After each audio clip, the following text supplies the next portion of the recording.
Chapter 8. Johnny Says Goodbye. The time quickly arrived that Johnny had been waiting for and secretly dreading for so long. Graduation.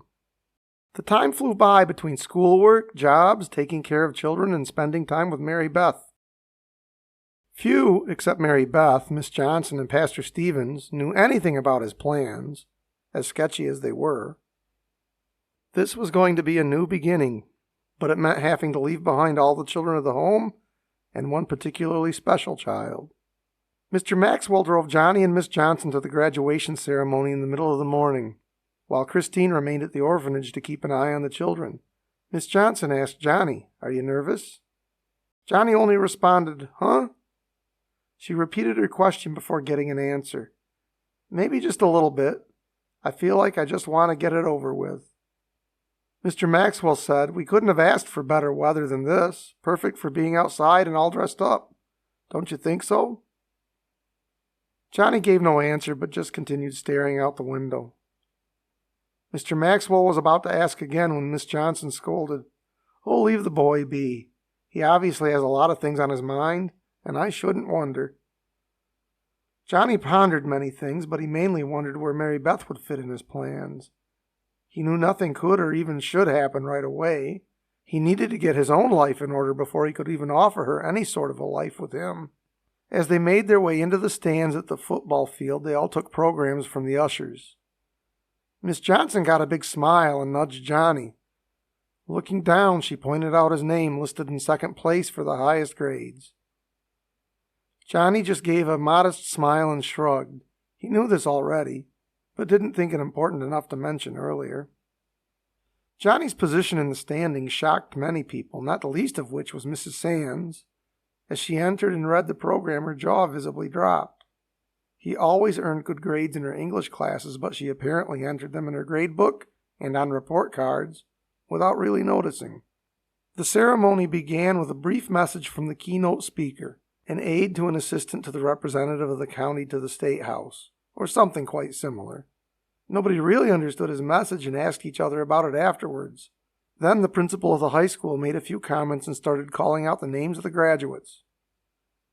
After much waiting, the principal finally said the first thing Johnny had been listening for: Mary Beth Jameson.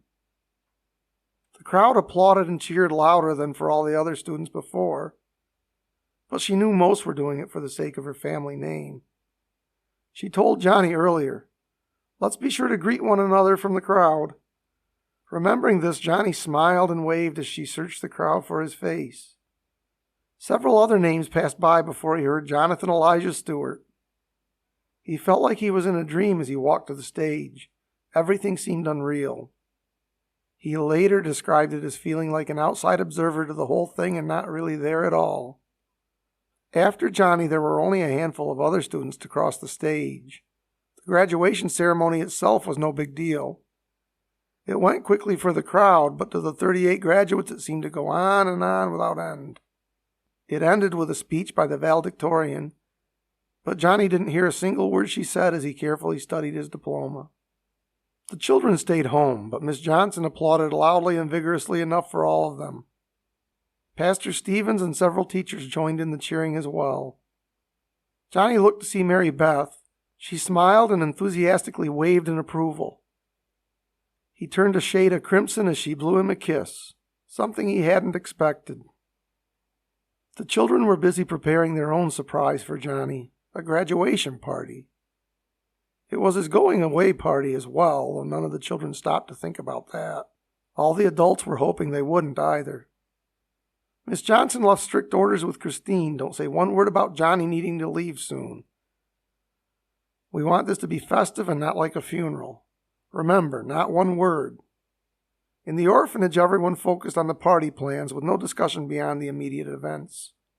Christine and the older girls were busy baking a cake. The older boys were decorating the yard with large ribbons and banners, and the younger children were decorating the dining room and the table. Many of the orphans ended up leaving school and the orphanage before graduation, so it was a very special occasion when there was actually a graduation in the home. The moment Mr. Maxwell's car turned onto Oakwood, they saw something big and white flapping in the breeze, but it was too far away to tell it was at the orphanage. Johnny guessed it was and glanced at Miss Johnson, who said nothing but only gave a knowing look.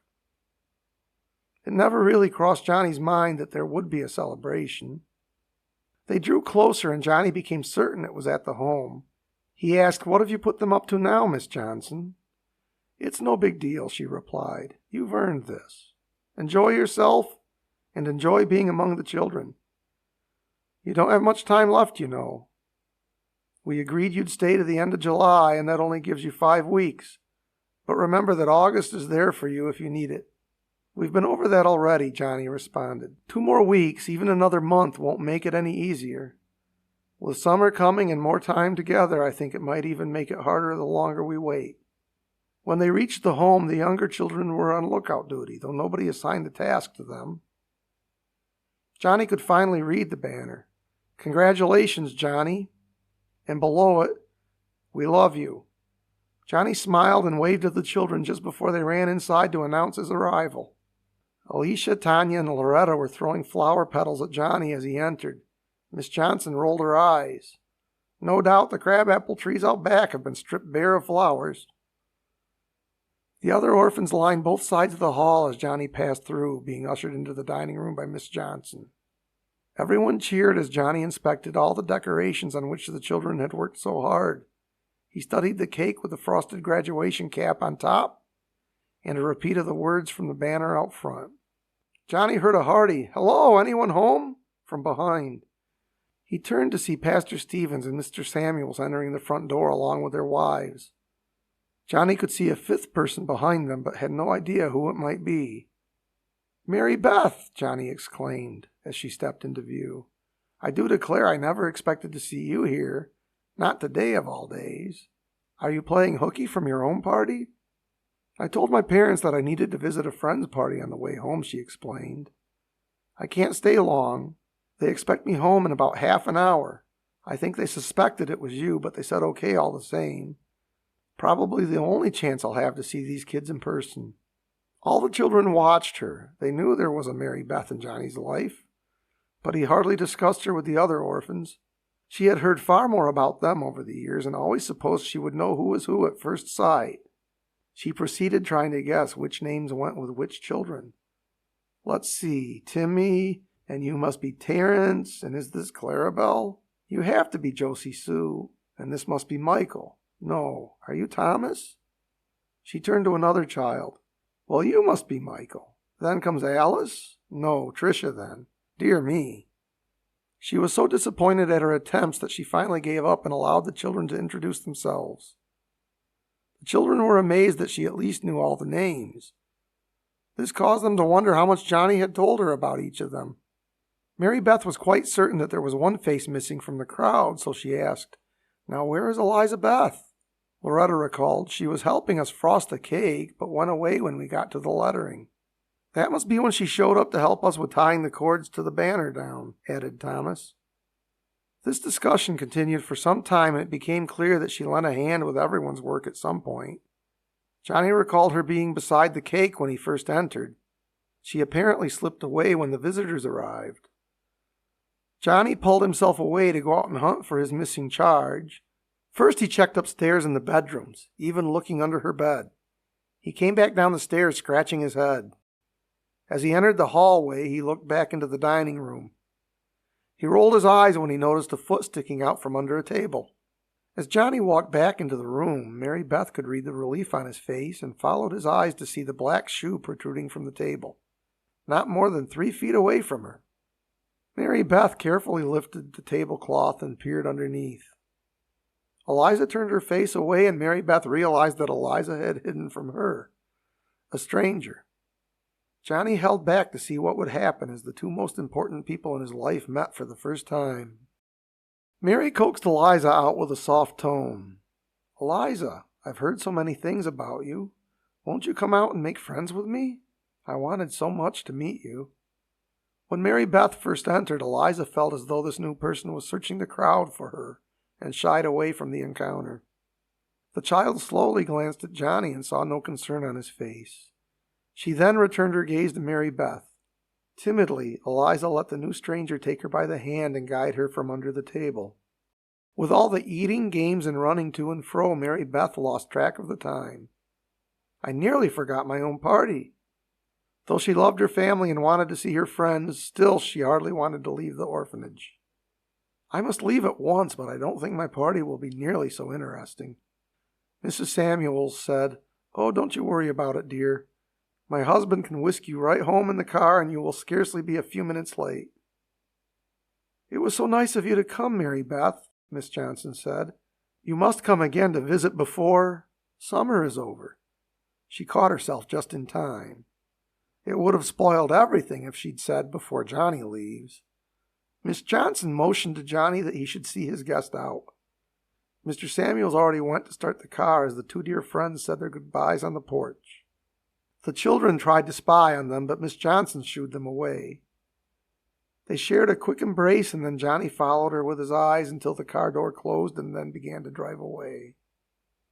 Eliza Beth, at Miss Johnson's prompting, came out to grab Johnny's hand to lead him back to the festivities.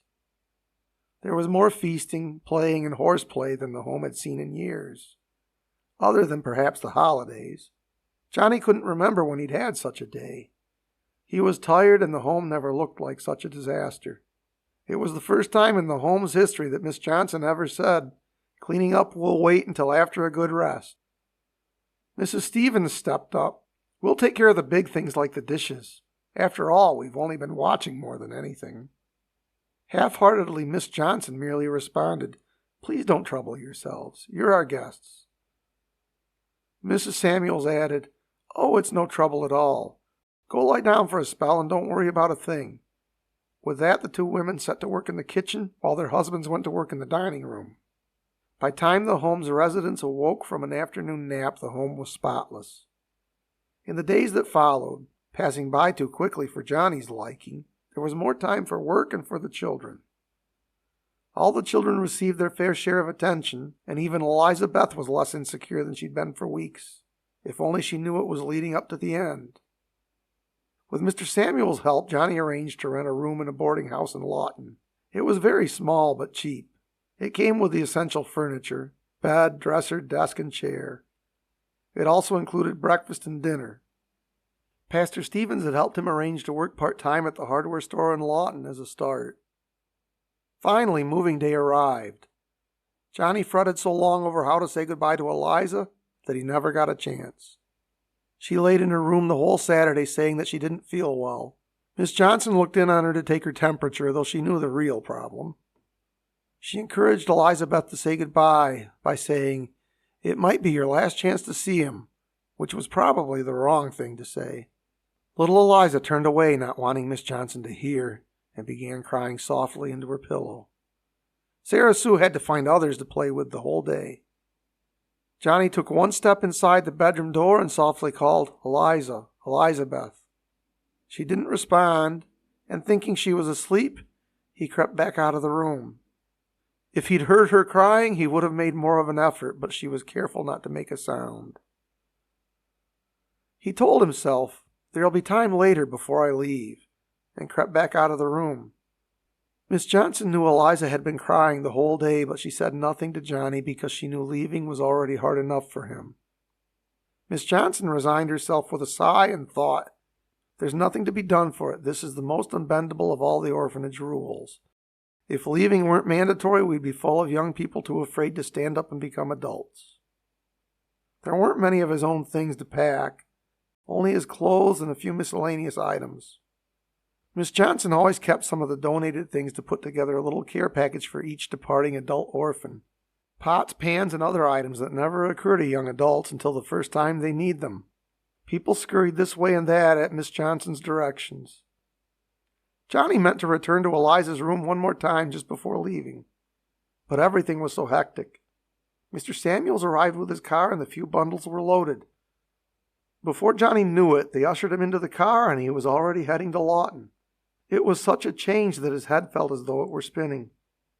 Before they were a block away, Johnny remembered Eliza. He wanted to say, "Wait, go back. I need to see Eliza first," but a dry lump came to his throat instead. As Mr. Samuels drove down Oakwood Street, Widow Jackson stood beside her wicker rocker in her cupola watching the green 1952 four-door Chevrolet sedan drive away down the street. Her hand was resting on the butt of her late husband's Remington rifle. She rapped her fingertips repeatedly on the wood stock and quietly said, "Now who's going to be looking after your little friend, boy? Did you stop and think about that, my young man?" As the car drew closer to Lawton, Johnny thought, "Won't it finally be nice to have a room to myself?" That night proved to be the longest and loneliest night of Johnny's life. He turned end over end in his bed. The light was different, the sound was different, and he kept thinking about all the children back at the orphanage. In the morning, when Eliza Beth came down for breakfast, there was no Johnny. It really began to sink in that he was gone and never coming back. She began to cry softly. The kind of cry when there doesn't seem to be any tears left, but you're not quite ready to be done. No longer would he look in on her at night, help her with her homework, or take care of her when she was sick. Nobody else would treat her with his patience and kindness, regardless of how sour she was. Eliza was disappointed and hurt. She thought that if Johnny really cared, he would have seen how unhappy she was and would have decided to stay. Suddenly, Eliza let out one great sob and cried out, "I really thought that Johnny loved me." The sudden outburst caught Miss Johnson off guard, though she expected it would happen eventually. The other orphans, who were not exactly happy about Johnny's departure either, became very quiet, and the younger ones began to start picking at their food. After a moment, she answered. Eliza expected to hear, "You're too young to be told," but instead the words that came out were a real answer. Miss Johnson said, "But child, he does love you." "He left me forever. How can you say he still loves me?" Eliza sputtered. For the few days that followed, she was the most miserable child imaginable. The tears dried up, but the ache remained until she felt it had always been there. One day, several weeks later, a package came marked for Eliza Beth. It was somewhat larger than a shoebox and wrapped in plain brown paper. Eliza had never gotten a package before, and she was very excited. Her eyes opened wide and her mouth gaping. She studied the address, the stamp, and every detail of her gift. The return address was in Lawton, but there was no name, adding to the excitement and mystery. "Well, child," Miss Johnson impatiently asked, "aren't you going to open it? I never saw someone so excited over a box before. I'll bet what's inside is so much nicer." Eliza had a hard time starting a tear in the thoroughly taped paper, but eventually got through it, only to discover a plain cardboard box. Opening the flap, she slid out the contents and saw that she was looking at the back side of a brightly colored storage display box. She slowly turned it over, studying everything. When it had turned all the way around, Eliza saw the most beautiful doll she'd ever seen, and the first with dark brown skin like her own. A card fell out as she turned the box right side up. Taking the card, Eliza read aloud, "To Eliza Beth, to make up for not getting to say goodbye. Love, Johnny." It left her speechless, and the doll didn't leave her sight for many days.